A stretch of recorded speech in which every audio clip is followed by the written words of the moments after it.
Bonjour. C'est à une nouvelle attaque contre la psychanalyse en France, le pays de Jacques Lacan, une agression violente pour reprendre les termes de Jacques-Alain Miller, que Studio Lacan consacre aujourd'hui une émission spéciale.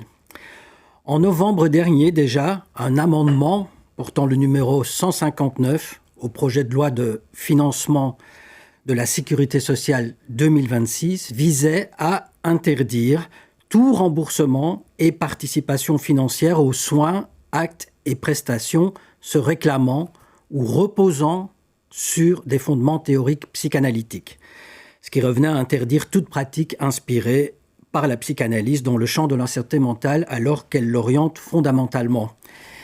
L'amendement ne fut pas adopté, mais le projet de loi numéro 385 voulait lui étendre le modèle des centres experts en psychiatrie qui vise là aussi à empêcher toute orientation psychodynamique des soins psychiques. Voici que paraît maintenant, le 12 février dernier, la dernière recommandation de la Haute Autorité de Santé en ce qui concerne la clinique de l'autisme.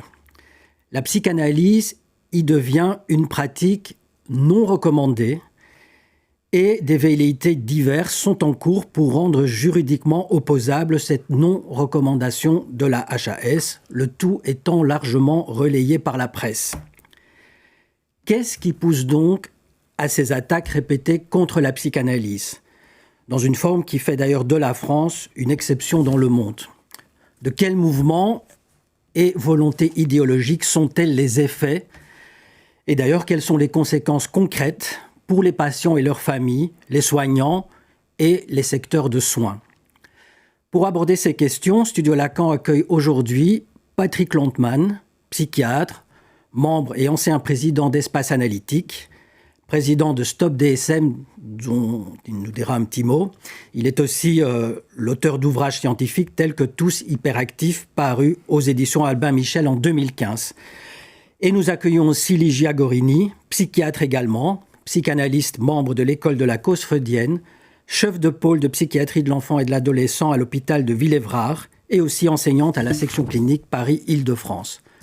Enfin, nous accueillerons aussi une chronique de notre collègue psychanalyste Élise Etchamondi, dont la thèse de doctorat porte sur l'autisme. Allons-y.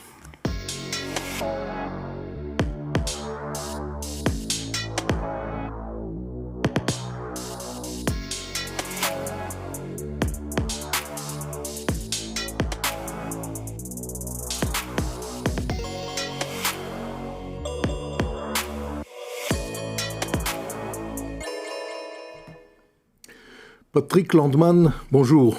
Bonjour. Voilà, Yves a dessiné les axes du problème qui se pose à nous avec les dernières recommandations de la HAS. Est-ce que vous pouvez déplier ce problème? En quoi c'est un problème pour nous?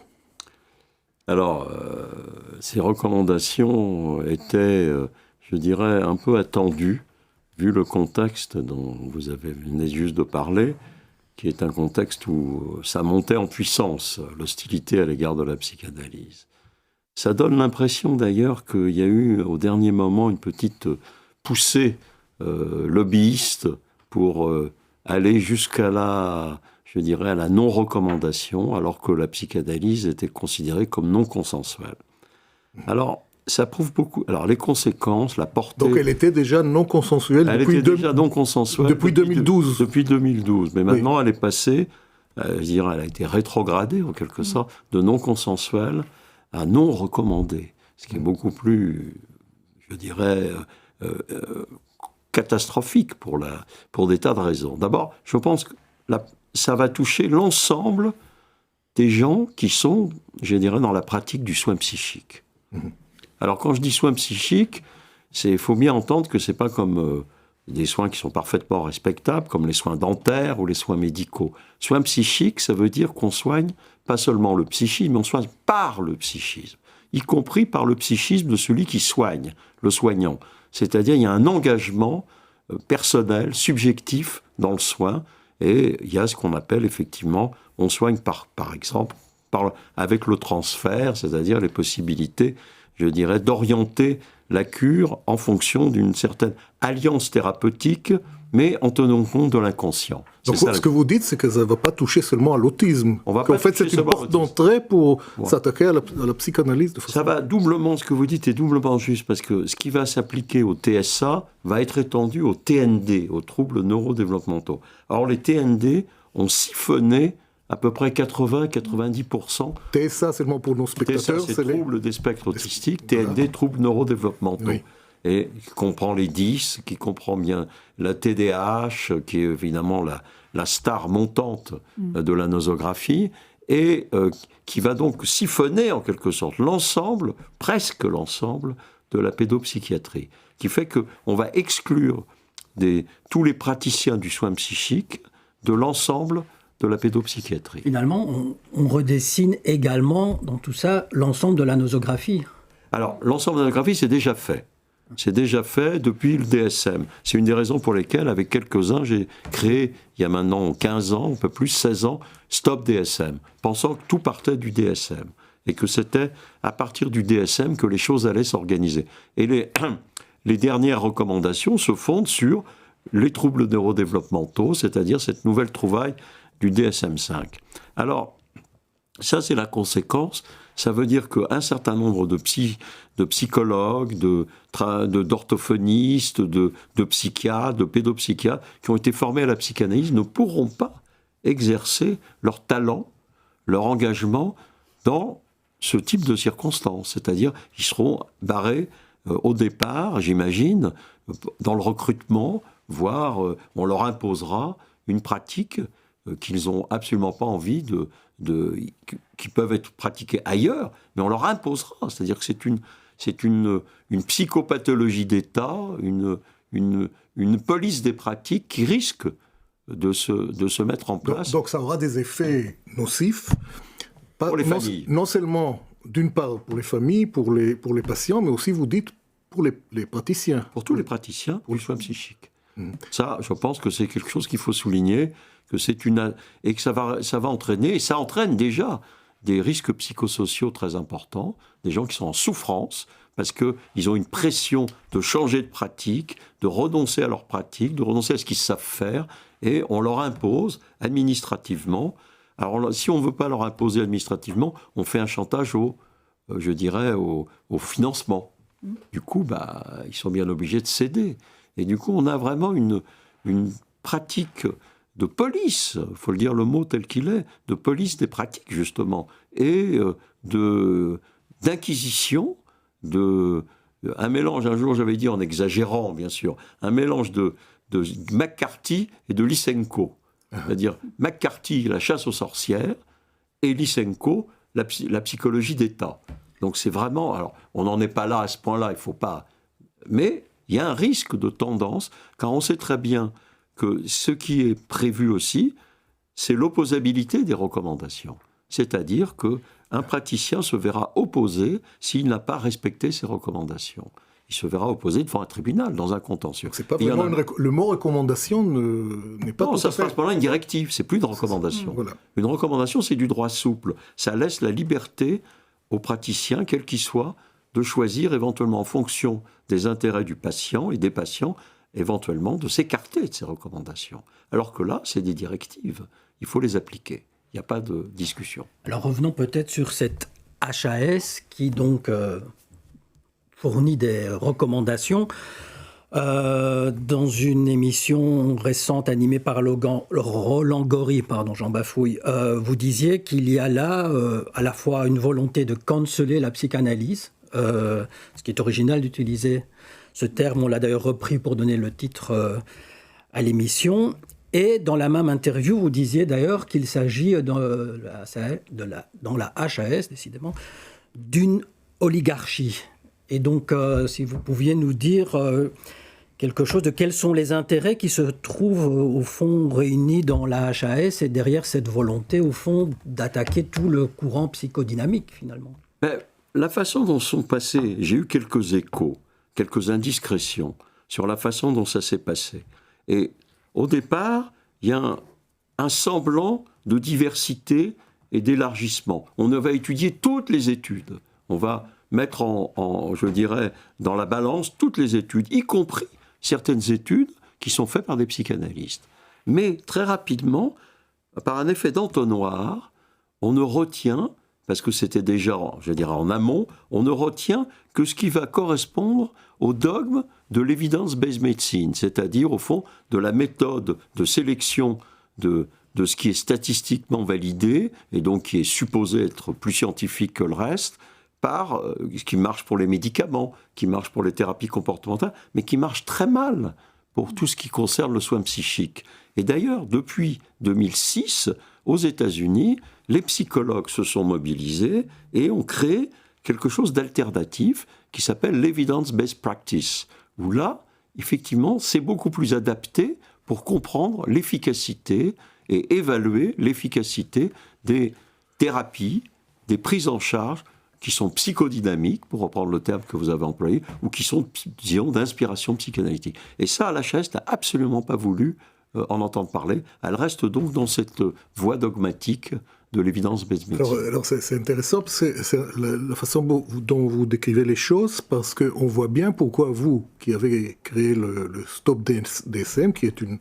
Comment on appelle ça? C'est une association? C'est une association. Une association.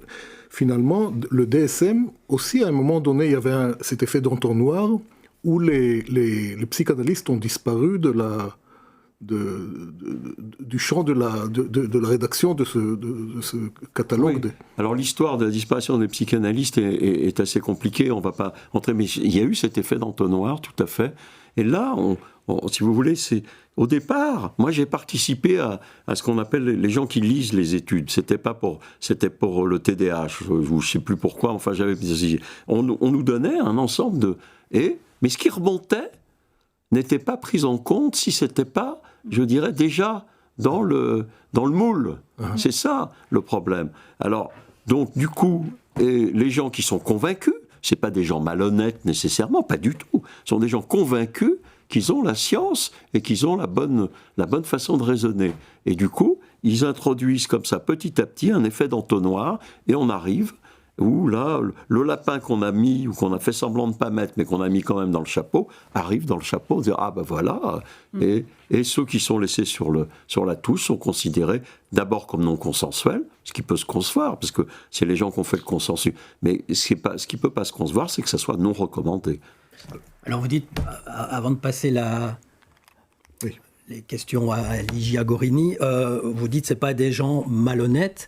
En même temps... Pas tous, j'en sais rien. En même temps, vous avez une expérience, je pense. Vous avez été les rencontrer pour quelque chose qui... Oui, alors je n'ai pas rencontré des gens malhonnêtes. J'ai rencontré des gens qui avaient une doctrine et ils m'ont opposé. Je leur ai donné un certain nombre, enfin moi, l'équipe qui est venue plaider, on leur a donné un certain nombre de résultats, selon effectivement des critères tout à fait, par exemple... Quel était le contexte ? Le contexte, c'était une méthode développementale, entièrement fondée sur le jeu et l'imitation, et absolument pas comportementaliste, qui donne des résultats. On les a étudiés, et on a fait plusieurs études qui ont donné lieu à des articles très importants dans BMC Pediatrics, qui est une revue à impact factor importante, donc très lue et très, très citée. Et on a eu d'autres études qui ont été faites également, et ils n'ont pas du tout tenu compte de ça, avec une seule raison, c'est parce qu'on n'avait pas de groupe contrôle. En fait, on avait un groupe contrôle qui était... Parce que on a demandé à avoir un groupe contrôle avec d'autres études, mais comme on n'était pas recommandé, les gens ne voulaient pas s'associer à la méthode. Ils ne voulaient pas. Donc on tourne en rond. Vous n'êtes pas recommandé, on ne veut pas de vous. Mais nous, on a besoin de vous pour montrer qu'on peut être recommandable. Donc on tourne en rond dans l'affaire. C'est circulaire. Ça montre bien que la recherche, il n'y a rien d'objectif dans cette recherche. Il n'y a rien d'objectif. Et en plus, on avait montré à notre façon qu'il y avait un groupe contrôle, puisque les enfants qui avaient utilisé la méthode pendant 3 ans, et ceux qui avaient utilisé la méthode seulement 2 ans, on voyait la différence. Donc c'était un groupe contrôle, d'une certaine façon. Ce n'était pas le groupe contrôle standard. Et on avait surtout mesuré des résultats avec la VABS, avec la Vineland, qui est un test absolument internationalement validé. Ce n'était pas un test maison. On avait en plus des évaluateurs extérieurs. Ce n'étaient pas les thérapeutes qui évaluaient. Ce n'étaient pas les gens qui s'occupaient des enfants, c'était extérieur. Donc on avait vraiment fait un plateau, un dispositif qui était quand même très solide. Ils ont refusé parce qu'on n'avait pas de groupe contrôle, donc ils ont balayé. Et la méthode des 3I est à côté de la psychanalyse comme méthode non recommandée. Donc la méthode de laquelle vous parlez, c'est la méthode des 3I. Alors moi j'avais défendu cette méthode devant, mais m'étais heurté à des gens qui disaient « mais oui, mais enfin vous n'avez pas de groupe contrôle ». D'ailleurs, cette méthode 3I, elle est dans la liste des méthodes non recommandées aujourd'hui. Alors voilà. Par ailleurs, il y avait un autre élément qui était... il y avait une exclusion scolaire pendant un certain temps, considérant que les enfants étaient trop malheureux à l'école où ils étaient pseudo-inclus, donc on les excluait petit à petit, on allait jusqu'à permettre une inclusion, mais une inclusion dans un deuxième temps. Et cette exclusion scolaire nous a été reprochée. Alors qu'en fait, on montrait qu'avec cette exclusion provisoire, transitoire, on permettait à l'enfant de se développer et de développer son sentiment d'existence, de développer ses relations sociales, et qu'à partir de là, il pouvait entrer plus facilement, un peu plus tard, 1 ou 2 ans plus tard, il pouvait rentrer et s'inclure vraiment. Donc c'était une inclusion réussie. Mais comme il y avait un moment donné d'éviction, c'était pas selon les normes. Ce que vous dites, c'est que ce ne sont pas des vraies études comparatives, mais qu'au fond... on retrouve à la sortie, comme vous dites, les postulats du départ, et que c'est là-dessus qu'ils font de leur sélection et leur je pense qu'il y a ça, et je pense qu'à la fin, il y a une espèce de pouce à l'exclusion qui a dû jouer. Je n'en sais rien, mais j'imagine, parce que à la fin de l'entonnoir, il y a ce qui est publié. Et ce qui est publié doit être absolument, je dirais, là, ils ne peuvent pas aller plus loin, quoi. Bon, on va revenir sur ce pouce à l'exclusion, je pense que c'est très important qu'on va revenir là-dessus, mais on va peut-être faire une petite excursion sur le terrain avec Ligia Gourini. Vous travaillez à l'hôpital, vous dans une place de direction. Est-ce que vous rencontrez déjà les effets recommandations HAS dernières ou des effets de l'ensemble de ce mouvement, oui. Voilà. Oui, plutôt de l'ensemble du mouvement, c'est-à-dire que tout ça vient je dirais, d'une histoire assez ancienne. Depuis des années, les pédopsychiatres, et pas que les pédopsychiatres, les professionnels travaillant avec des enfants, que ce soit l'éducation nationale, l'aide sociale à l'enfance, la justice pour les enfants, dénoncent un manque crucial de moyens qui n'ont pas été augmentés depuis des années, qui n'accompagnent pas l'augmentation de la population, d'une part, et puis qui n'arrivent plus à faire face à la demande croissante qu'on voit sur le terrain. Les enfants. Quoi est-ce que la HAS est... Je pense que ça relève des choix de politique de santé. Ça, voilà. Donc, pour revenir sur les recommandations de la HAS, je pense que tout d'abord, il faut souligner qu'il y a un décalage entre ces recommandations qui partent d'un projet de santé assez ambitieux. Et on ne peut que louer, c'est très louable qu'on essaye, on tente et on préconise de faire un repérage précoce, qu'on démarre les prises en charge le plus rapidement possible, qu'on accompagne les familles et qu'on travaille sur l'inclusion de ces enfants à l'école. Si j'ai bien compris, c'est présenté comme ayant un objectif de répondre justement au manque de moyens dont vous parlez. Ça ne peut pas être complètement déconnecté de la réalité, de la capacité d'accueil et de réponse sur le terrain. Donc ça, c'est un premier point. Le deuxième point, je dirais qu'il y a un clivage entre toute la partie évaluation diagnostique et la partie soins. Et ça, pour nous qui sommes orientés par la psychanalyse, nous savons l'importance que c'est pour, par exemple, si je pense à une famille à qui je suis amenée à poser un diagnostic parfois délicat, l'importance de pouvoir s'engager dans les soins qui vont après s'inscrire dans la durée. Et or, là, je côtoie des familles qui viennent direct des plateformes de diagnostic ou des centres experts qui viennent avec une feuille de papier avec une série de préconisations, mais qui ne savent pas trop où s'adresser, parce que ce n'est pas accompagné de solutions en aval. Et pour vous donner un exemple du département où je travaille, qui est le 9-3, un département très défavorisé par rapport à l'offre de soins, on manque crucialement de places dans le médico-social. Et on ne parle pas de quelques places, on parle de, je ne sais pas, 500, 600 places dans le médico-social qui nous manque. Donc c'est très important ça. Un dernier mot peut-être sur l'inclusion, parce que Patrick Landman l'évoquait, c'est que bien sûr que c'est un projet on ne peut qu'être favorable au projet d'inclusion, mais nous sommes pour une inclusion raisonnée, c'est-à-dire que tous les enfants ne peuvent pas bénéficier d'une inclusion en milieu ordinaire, en milieu scolaire ordinaire. Et qu'est-ce qui se passe ? Si on passe à une sorte d'injonction d'inclure les enfants à l'école, certains enfants qui sont en proie à des crises d'angoisse, à des troubles du comportement, ou qui sont malheureux à l'école, dans ces dispositifs, cela conduit à une sorte de ségrégation silencieuse. C'est le paradoxe de la question. C'est-à-dire, on veut inclure les enfants et on finit par les exclure d'une certaine manière. Oui, il y a un certain nombre d'institutions qui, je dirais, recueillent les exclus de l'inclusion. Mais oui. Et cela dit, je suis d'accord avec vous, l'inclusion est un projet tout à fait éthique et demandé par les familles. Les familles souhaitent, mais elles ne souhaitent pas l'inclusion qui va traumatiser l'enfant ou l'inclusion qui va faire que l'enfant va être rejeté. Ils souhaitent une inclusion le plus réussie possible. Et ça, c'est un travail de fond, et je pense que les psychanalystes ont un rôle à jouer dans cette affaire. Parce ils ont l'habitude de parler avec les familles, ils ont l'habitude de parler avec les enfants, ils ont l'habitude de parler avec les enseignants, et ils savent très bien, moi j'ai participé à des groupes de parole d'enseignants qui voulaient s'inscrire dans un projet d'inclusion, mais c'est très important de parler. Et les psychanalystes savent faire ça. Oui. Ils savent quelque chose sur l'exclusion et l'inclusion, l'exclusion interne, toutes ces complexités. Je peux ajouter un point, parce que ce que vous dites là me permet d'aborder la question des familles. C'est-à-dire qu'on a aussi dans leurs recommandations l'idée de former, de faire une sorte de tutorat aux parents pour qu'ils puissent être à même de devenir les éducateurs, pour ainsi dire, de leurs propres enfants. Or, est-ce qu'il y a du positif là-dedans ?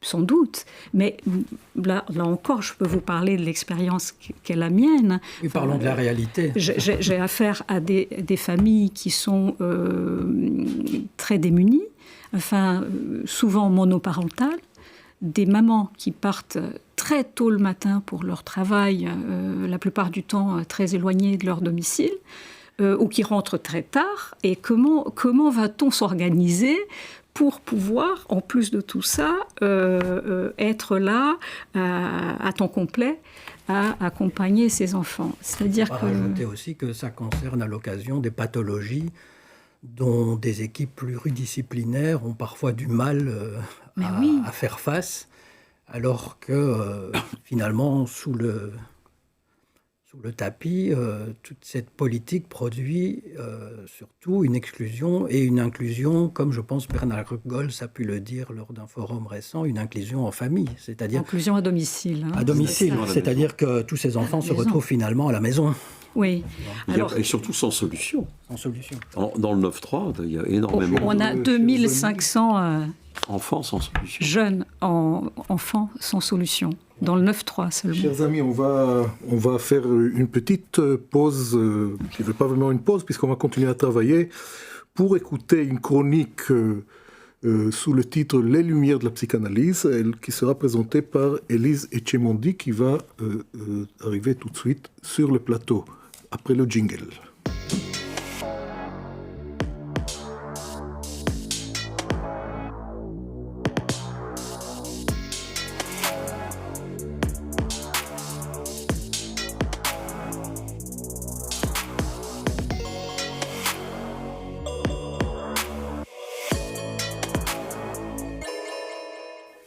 Alors, Élise Etchemondi, bonjour. Bonjour. Vous êtes psychanalyste, vous êtes membre de l'ECF et de l'AMP, du coup. Vous allez nous parler, sous le titre « Les lumières de la psychanalyse », vous allez parler en fait des lumières que la psychanalyse apporte à la question de l'autisme, puisque en plus, c'était le thème de votre doctorat. Oui, tout à fait. J'ai fait ma thèse sur la question de l'autisme et du corps. Ça me tenait à cœur d'intervenir aujourd'hui parce que, à mépriser les différents travaux qui ont été faits finalement par les psychanalystes depuis de nombreuses années sur la question de l'autisme, il me semble que l'HAS se prive de tout un pan de l'enseignement clinique, pourtant bien utile à la pratique aujourd'hui. Oui, plus que se priver, si on comprend bien, il l'écarte même de toute prise en considération. Alors, qu'apportent ces travaux et ces pratiques psychanalytiques qui datent de nombreuses années, donc ? Et d'ailleurs, en quoi est-ce qu'elles consistent, ces pratiques ? En fait, les psychanalystes se sont aperçus de quelque chose. C'est qu'avec les autistes, une pratique comme ça, de la révélation d'un sens historique qui serait caché, comme on imagine un petit peu classiquement la pratique analytique, ça ne fonctionne pas. Et donc, ils nous ont permis, par cette rencontre d'une impasse, de nous rendre compte qu'avec ces sujets, il y a plutôt une grande richesse de création à faire valoir, et y compris chez ceux qui paraissent pourtant les plus en difficulté. Je pense ici aux autismes dits de Kanner, qui sont donc les autismes les plus graves. Avec Jacques Lacan, ils sont appréhendés comme des autistes verbeux, capables d'un savoir-faire. Et donc, plutôt que d'insister sur leurs déficits, sur leur absence d'aptitude communicationnelle, sur leur manque de compétences scolaires, sociales, finalement, les psychanalystes révèlent surtout tout ce que ces sujets peuvent produire, tout ce dont ils sont capables, leur force créative. Alors, comment est-ce que les psychanalystes, les cliniciens en tout cas, orientés par la psychanalyse, peuvent aider les autistes à trouver leur place dans le monde, à s'inscrire dans un lien social ou à ne plus se faire mal ? Léo Kanner, pour parler de lui, qui est quand même un des premiers psychiatres à avoir établi le syndrome de l'autisme avec Hans Asperger, Léo Kanner soulignait déjà que l'intérêt des sujets autistes pour la répétitivité des choses, pour la mêmeté, ce qu'il appelait la sameness autistique, était majeur. Finalement, malgré cette immuabilité majeure, c'est comme ça qu'on a traduit le terme de sameness, les cliniciens orientés par la psychanalyse se sont rendus compte qu'il y avait des petits progrès possibles à la marge. Notamment, prendre appui sur finalement l'originalité de ces sujets peut permettre à l'occasion une sortie du mutisme ou une petite complexification de leur langage personnel. Vous savez, tous ces petits sons variés que produisent les sujets autistes et que Lacan a appelé la langue en un seul mot. Donc, par ça, l'autiste tend progressivement vers une forme, disons, de langage qui accroît les échanges avec l'autre. Et finalement, il s'agit là d'une façon d'élaborer un trajet dans le lien social à laquelle aucune technique rééducative ne peut aujourd'hui prétendre. Alors, soit ils peuvent, certes, pour certains d'entre eux, entrer dans une forme d'usage souvent bien spécifique d'ailleurs du langage, mais les autistes sont aussi connus pour avoir des intérêts restreints qui, dit-on, les coupent de la relation à l'autre, avec un rapport très obsessionnel et répétitif à certains objets, dont il faudrait les éduquer à se passer. Oui, c'est ça. Finalement, la question, c'est de savoir si ces intérêts restreints coupent du lien à l'autre ou bien s'ils sont une occasion de se connecter à cet autre. C'est-à-dire que certains sujets autistes peuvent quand même être extrêmement apathiques, presque éteints s'ils ne sont pas branchés sur leur drôle d'objet. À l'occasion, c'est un bâton, c'est un bout de ficelle, ça peut être comme ça des choses très simples, mais finalement, c'est leur corps entier qui s'anime et qui se met en mouvement lorsqu'ils sont connectés à ces objets bizarres.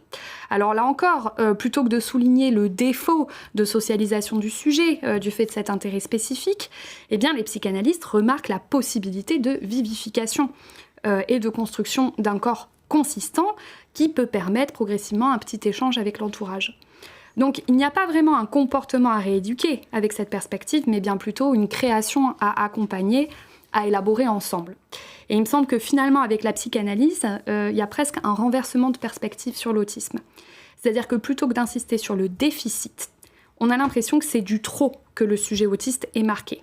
C'est un trop de jouissance qui l'empêche, qui l'entrave dans sa relation aux autres et aux apprentissages. Et donc, le sujet autiste tente de mettre en place comme ça des petites stratégies pour localiser cet excès qu'il rencontre dans son corps. Alors, comment l'accompagner? Comment est-ce qu'on peut l'aider dans ce travail? Eh bien, plutôt que de chercher à forcer l'acquisition de compétences, il nous faut plutôt nous enseigner des autistes eux-mêmes, des petites solutions qu'ils ont trouvées. Il nous faut partir de leurs originalités à eux, au un par un. C'est-à-dire qu'il me semble qu'il faut faire le pari du lien à l'autre et à ce qu'ils sont. Donc on leur permet de prendre appui sur des personnes de confiance ou parfois sur un double, spécificité autistique. Et bien en faisant cela, ils élaborent petit à petit un circuit qui étoffe en fait ces premières solutions qu'ils ont trouvées par eux-mêmes. Et progressivement, ils trouvent ainsi cette façon unique, une façon propre à chacun d'entre eux de s'inscrire dans le monde et dans les apprentissages. Bref, définitivement, il me semble qu'en ce qui concerne l'autisme, nous aurions tort de nous priver des lumières de la psychanalyse. Bien, merci Élise Tchamandi. On peut poursuivre dans la foulée notre débat et revenir sur la HAS finalement. C'est une instance, disons, indépendante, sans, je pense, contre-pouvoir. N'est-ce pas là, au fond, que provient cette aspiration à ce que, vous disiez, Patrick Landman, de faire la police administrative de la santé mentale?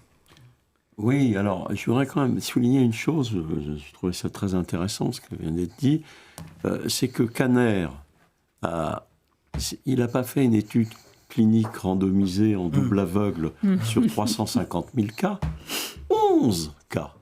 Absolument. 11 cas. Absolument, oui. Ce génie clinique, il s'est probablement inspiré de quelques autres qu'il n'a jamais cités, mais peu importe. Ce génie clinique a délimité un objet clinique nouveau, de 2 fois nouveau d'ailleurs, sur 11 petits cas. Alors, donc ça c'est quand même quelque chose qu'il faut souligner. Et doublement nouveau, pourquoi? Parce que même si Mélanie Klein, avec le CADIC, en avait l'intuition, que ce n'était pas une psychose infantile ou je ne sais quoi, elle ne l'a pas décrit, parce que c'était 10 ans avant. Lui, il l'a décrit. Et, deuxièmement, c'est nouveau, pourquoi? Parce que habituellement, il a finalement créé la pédopsychiatrie. Pourquoi? Parce que c'est le premier cas nosographiquement appelé spécifiquement infantile. Il appelait ça l'autisme infantile. Avant, on parlait de schizophrénie infantile, de psychose infantile. Autrement dit, on faisait de l'adultomorphisme. C'est ça. Voilà. Oui. Et du coup, là, non, c'est à nouveau. Et c'est sur 11 petits cas, il faut bien le souligner quand même. Alors, par ailleurs, il a été dit sur la question de la prévention, je tiens beaucoup à parler de ça, parce que quand ce concerne la prévention, évidemment, les familles sont très concernées. Oui. Quand on a plein de familles qui ont 3 enfants normaux et qui ont un 4e qui n'est pas comme les autres. Et du coup, ils pataugent et on leur dit, attendez, c'est pas grave. Et ils savent bien que c'est pas pareil. Et du coup, il faut rentrer, je dirais, dans un système de prévention, de dépistage. Ce système de dépistage, les psychanalystes, avec d'autres, sont à la pointe de ce dépistage. Ils ont créé la grille Préau. Oui. Ils ont maintenant fait une étude qui va être publiée, qui est déjà publiée dans Nature, et qui est, au fond, autant actuellement, la doctrine, c'est à 18 mois, on peut commencer à faire un test qui s'appelle le MCHAT. Avant 18 mois, on ne peut pas parler d'autisme.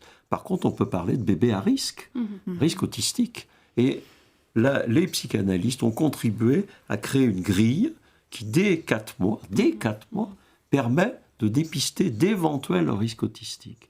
Mais ça n'a pas été retenu, parce que, je dirais en anglais, ça sounds psychanalytique. Alors, ça sounds psychanalytique. Justement, qu'est-ce qui est si problématique quand ça sounds psychanalytique? Dans le forum auquel Yves vient de faire allusion, qui a eu lieu le 12 mars dernier, forum organisé par l'ECF sous le titre « Les esbroufs de la HAS », plusieurs orateurs ont évoqué la haine. La haine adressée à la psychanalyse, qui peut être peut-être une des raisons de ce problème. Ce qui sounds psychanalytique est haï. Mais alors, qu'est-ce qui amène cette haine? D'où est-ce qu'elle vient? Alors, moi, là, on ne va pas avoir le temps, mais on touche à un problème très sérieux. C'est-à-dire que la psychanalyse a été tellement hégémonique dans la pédopsychiatrie. Elle a créé la pédopsychiatrie française. C'est ça. À une époque en plus où on avait un besoin d'humanisme, un besoin de liberté, parce que c'était après-guerre, après toutes les horreurs de la Deuxième Guerre mondiale. Donc, elle avait l'hégémonie en France. En France, oui, en France. Vous le soulignez, parce que... France, bien sûr, je parle en France. Oui. Et la haine, c'est surtout en France. Hein. C'est ça. Donc en France. Et évidemment, il y avait donc une volonté d'humanisation. Et moi, quand j'ai connu Roger Misès, qui était donc celui qui a créé la nouvelle Fondation Vallée, il m'a raconté, les enfants n'avaient pas le droit de manger avec une fourchette. Ils disaient, parce qu'on avait peur qu'ils se fassent mal, etc. Il a humanisé la Fondation Vallée, Roger Misès. Donc les psychanalystes ont fait une œuvre d'humanisation dans le domaine de l'autisme. C'était la première étape. Après, ils ont effectivement... Il y a eu des théories qui ont été malheureuses et qui ont fait souffrir des gens. Je ne le conteste pas. Mais c'était il y a 30, 40 ans. Absolument. Je veux dire, maintenant, les psychanalystes qui travaillent dans le champ de l'autisme n'invoquent absolument plus ces questions de la responsabilité parentale, de la psychogénèse parentale, ou que les fantasmes des parents seraient performatifs dans l'autisme. Tout ça est terminé. C'est ce que vous avez décrit, c'est la façon dont on travaille. Alors, la haine, c'est parce que c'était hégémonique et que beaucoup de parents se sentaient... impossiblement pris en charge par ces psychanalystes. D'autre part, ils disent tous qu'ils ont rencontré, enfin ceux qui se plaignent, qu'ils ont rencontré des psychanalystes qui leur ont fait des interprétations sauvages, brutales, violentes. Bon, ok, mais quels sont ces psychanalystes? À quelle association appartiennent-ils? Parce qu'en France, le problème, c'est qu'il n'y a aucune réglementation, tout le monde peut se prétendre psychanalyste. Ben, nous, on sait ce qui sont les psychanalystes, parce qu'on travaille avec eux, parce qu'on connaît les associations sérieuses, mais on ne sait pas. Moi, je ne sais pas. Donc, il y a un vrai problème, si vous voulez, qui est, au fond, qui sont ces gens qui continueraient, apparemment, à faire des interprétations sauvages, à dire, on sait très bien que les autistes, les enfants, ont des troubles digestifs graves, et j'ai entendu quelqu'un dire, ben moi, j'ai rencontré un psychanalyste qui m'a dit, votre bébé vous vomit.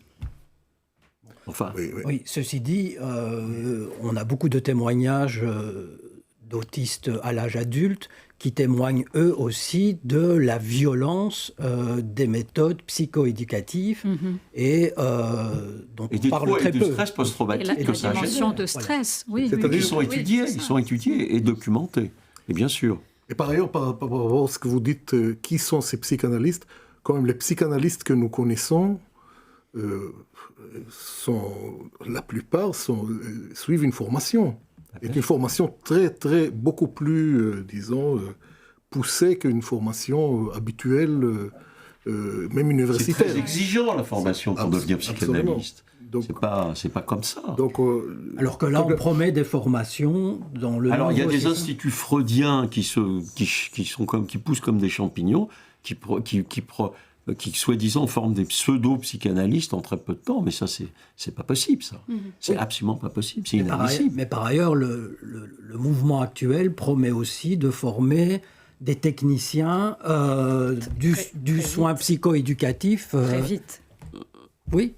Je le souligne parce qu'on ne voudrait pas que l'HAS ait l'idée que nous demandons qu'ils suivent en plus la formation du psychanalyste. Loin de là.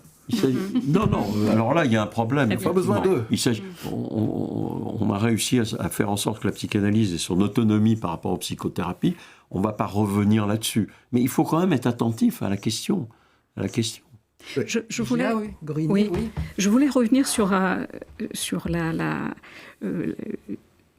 l'origine de la pédopsie, de la pédopsychiatrie. Je trouve que c'est très important de le rappeler parce que la pédopsie, elle est au croisement de plusieurs disciplines. C'est à la fois les soins, mais il y a aussi l'éducatif, le pédagogique et d'autres. Et donc, je pense que ce qui est là en jeu aujourd'hui, c'est la pluridisciplinarité de la pédopsie qui est mise en cause. Enfin, c'est la richesse. C'est la richesse de la pédopsie qui est ce qui a fait sa force, qui aujourd'hui pose problème, disons, dans le cadre de ces recommandations. Parce que je peux, là encore, témoigner de mon travail au quotidien.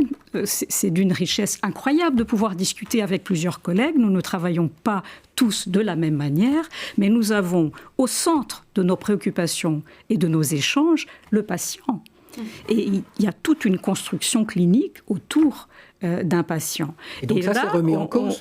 Moi, de ce que j'entends plus parler de souffrance psychique. C'est pas parce qu'un jeune enfant est autiste qu'il peut pas être en proie à une grande angoisse, à des peurs ou à d'autres questionnements qui ne rentrent pas dans ce qu'on peut évaluer au niveau du psychoéducatif. Et donc, comment priver l'enfant et sa famille d'un suivi psychothérapique? Alors, vous l'avez évoqué, d'autres collègues ont étudié cela très attentivement. La France est le seul pays dans le monde où il y a une telle volonté législative du soin psychique et du secteur de la santé mentale. Non seulement le seul pays où il y a une telle volonté législative, mais où il y a une volonté d'application vraiment drastique. Comment vous expliquez ça? L'État français... Je pense qu'il y a une tradition administrative en France qu'il n'y a pas dans d'autres pays, mais vous avez raison. Par exemple, l'équivalent de la HAS en Angleterre, la NICE, n'a pas du tout le même type de raisonnement, donc y compris dans l'autisme. C'est pas pareil. En Belgique, que vous connaissez mieux que moi, c'est pareil. Il y a une ouverture d'esprit qu'il n'y a pas en France. On a vraiment l'impression d'un resserrage terrible.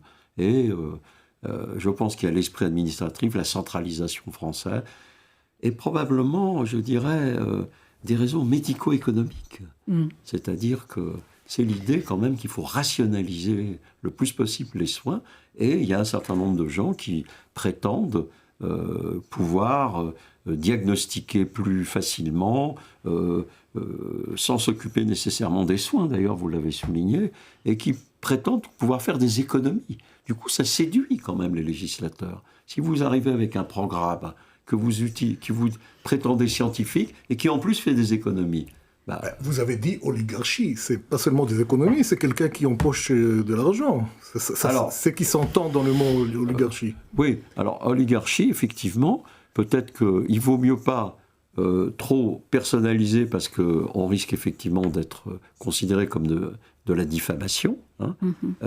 Par contre, je pense qu'effectivement, il y a un certain nombre de gens qui influencent les décisions de la HAS dans le domaine de l'autisme et dans le domaine, je dirais, de la psychiatrie en général.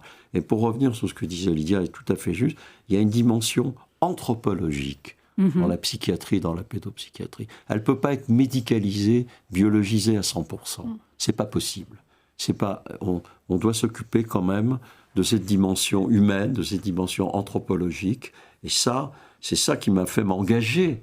Mais oui. C'est cette interface avec les sciences humaines, en général, qui m'a fait m'engager dans la psychiatrie et dans la pédopsychiatrie. Et pourtant, il y a une recherche des biomarqueurs beaucoup actuellement en psychiatrie. Mais à présent, au jour d'aujourd'hui, aucun biomarqueur n'a été isolé. Mais il faut laisser les gens chercher. Mais pour l'instant, il n'y a aucun biomarqueur. Donc la psychiatrie scientifique n'existe pas.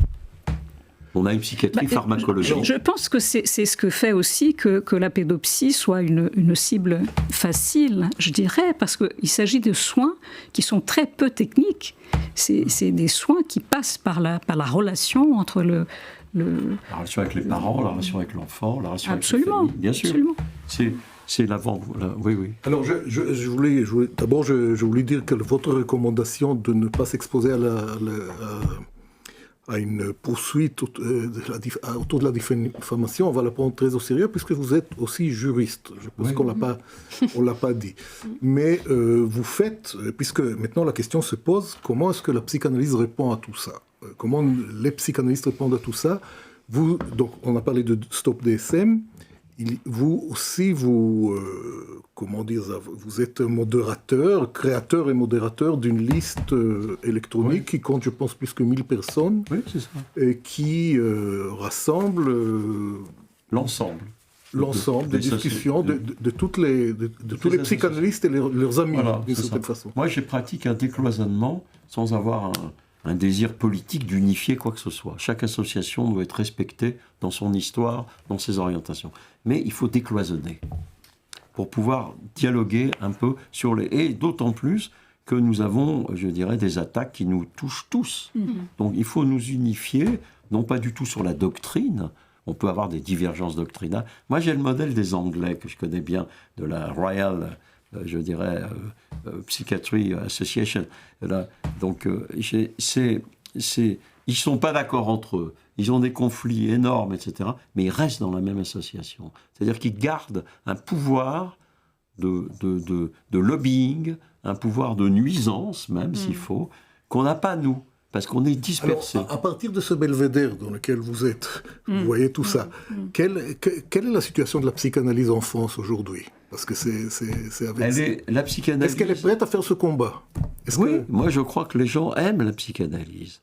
Beaucoup de gens s'adressent aux psychanalystes. Ils savent que les psychanalystes sont différents et écoutent différemment des autres. Mais les psychanalystes ne sont pas aimés. Ils sont pas aimés. Il y a une espèce d'image de marque qui fait que... les campagnes de presse sont très, très virulentes. Donc je pense qu'il faut lutter, d'abord, probablement faire un recours contre ces recommandations, les voies de droit, c'est normal, tous les citoyens. Vous pensez qu'elles pourraient être retravaillées ? Oui. En tout cas, leur demander de refaire leur copie. Et puis, il faut faire de la communication, c'est-à-dire mais des professionnels de la communication. Pour ça, il faut de l'argent, etc. Il faut aussi, éventuellement, faire du lobbying. Il faut faire aussi des... Est-ce que tous les psychanalystes vont participer à ça ? Est-ce qu'il y a un consensus dans toutes les... Selon vous, Moi, je pense que les grandes associations de psychanalystes sont prêtes à participer à ça, oui, je pense. Là, maintenant, elles se rendent compte. On ne peut plus dire il y a l'or pur de la psychanalyse et le vil plomb de la psychiatrie. On est dans une situation où on est impacté au maximum. Donc, si on ne réagit pas maintenant, c'est trop tard. C'est trop tard après. Oui. Voilà. Très bien. Je retiens qu'il y a une volonté, que nous assistons à une volonté de techniciser, comme Ligia Gorini disait, le soin psychique, et que c'est probablement pour ça que les sciences humaines, et particulièrement la psychanalyse, sont attaquées. Je pense qu'on peut prédire que le prix à payer des effets retour de ça sera terrible. Oui, c'est-à-dire qu'on parlait de pilotage médico-économique et de faire des économies, mais le retour de boomerang peut coûter cher à la société. Oui, alors, et aussi, il faut ajouter, donc il y a la question de la situation de la psychanalyse, il y a aussi la question du politique. C'est-à-dire que tout ça, le forum que nous avions eu le 12 mars, en fait, c'est la suite d'une série de forums qui ont commencé au début des années 2000, en 2003-2004 plus précisément, autour de l'amendement Accoyer, le combat contre l'amendement Accoyer, dans lequel Jacques-Alain Miller a joué un rôle majeur en rassemblant autour de l'ECF et d'autres groupes analytiques un combat. Et donc, à l'époque, c'était sous le régime de Sarkozy, nous avons eu des oreilles qui nous entendaient. De l'autre côté, on avait eu Carla Bruni, par exemple, qui a soutenu notre combat. On a l'impression qu'aujourd'hui, depuis la présidence de François Hollande en 2012, on a moins d'oreilles de l'autre côté du politique. Qu'est-ce que vous en pensez ? Moi, je pense que oui, c'est une réalité, ce que vous décrivez. Et c'est pour ça que je pense qu'il faut lancer une campagne de lobbying, parce que les parlementaires ne sont pas tous sur la même ligne, hein, y compris ces partis. C'est-à-dire que vous avez des parlementaires de droite qui sont favorables à la psychanalyse, des parlementaires de gauche qui sont favorables à la psychanalyse, et l'inverse. Donc c'est transparti. Et il faut surtout démontrer que les arguments qui sont avancés sont quand même tous, je dirais, on peut les déconstruire, les arguments qui sont avancés pour mener cette politique médico-économique, scientiste, etc. Elle a sûrement... Il y a peut-être des bonnes intentions derrière ça, il n'y a pas que des bonnes intentions, mais on peut la déconstruire et montrer que, par exemple, un pays comme les États-Unis, où on a poussé dans ce sens-là, c'est un désastre. Il y a énormément de psychotiques qui sont homeless, qui sont en prison, qui sont drogués, soit avec des drogues illicites, soit avec des drogues légales. Et les passages à l'acte. Et les passages à l'acte violents, etc., avec les fusils, etc. En fait, il faut démontrer l'utilité publique de la psychanalyse. Voilà, moi je pense que l'utilité publique de la psychanalyse est à soutenir. Elle est déjà démontrée, à mon avis, mais il faut la soutenir. Oui, il faut la soutenir. Bien, nous pouvons conclure l'émission là-dessus en vous remerciant une dernière fois et en précisant, on en a déjà souvent parlé, que cette émission fait suite à un forum qui a eu lieu le jeudi passé, le jeudi 12 mars, et qui a rassemblé pendant plus de 4 heures de nombreuses interventions courtes de spécialistes et de travailleurs du champ de la santé mentale qui ont vraiment débattu, déplié, argumenté, résisté et marqué leur opposition à ce mouvement actuel. Et vous pouvez, on le verra sûrement à l'écran, visionner ce forum dans son entièreté sur Lacan Web TV. Il a été d'ailleurs vu, j'ai vu un communiqué aujourd'hui, par plus que de 9300 personnes. En 3 jours. Oui, au moment où cette émission va être... 48 heures. Oui, au moment où cette émission va être diffusée, on sera au-dessus des 10 000, c'est sûr. Voilà. À la prochaine fois.